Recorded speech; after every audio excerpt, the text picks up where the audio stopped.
புண்ணியம். இந்த உலகத்தில் வாழ்கிற போது நம்ம வாழ்க்கையில் நல்லதும் நடக்குது, கெட்டதும் நடக்குது.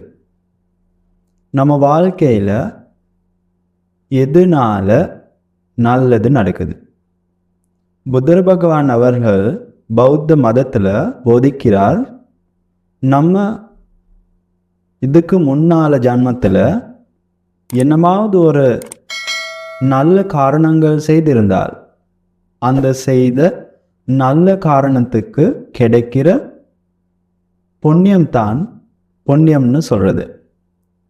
நம்ம வாழ்க்கையில் இப்போ கிடைக்கிற எல்லாமே, வீடு, பணம், வண்டிகள், வேலை, பிள்ளைகள், மனைவி, அம்மா அப்பா, இது எல்லாமே கிடைக்கிறதுக்கு ஒரு காரணம்னு போதிக்கிறார் இந்த புண்ணியம். புண்ணியம் இருந்தால்தான் நம்ம வாழ்க்கையில் நினைச்சது நடக்கும்.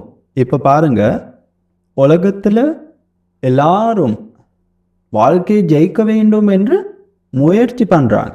ஆனாலும் எல்லாருக்கும் ஜெயிக்க முடியாது. அதுக்கு என்ன காரணம்?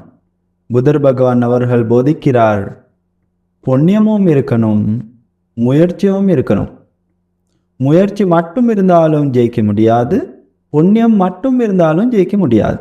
அதனால கிடைக்கிற எல்லா நேரத்திலையும் புண்ணியங்கள் செய்ய முடியுமோ புண்ணியங்கள் செய்ய வேண்டும்.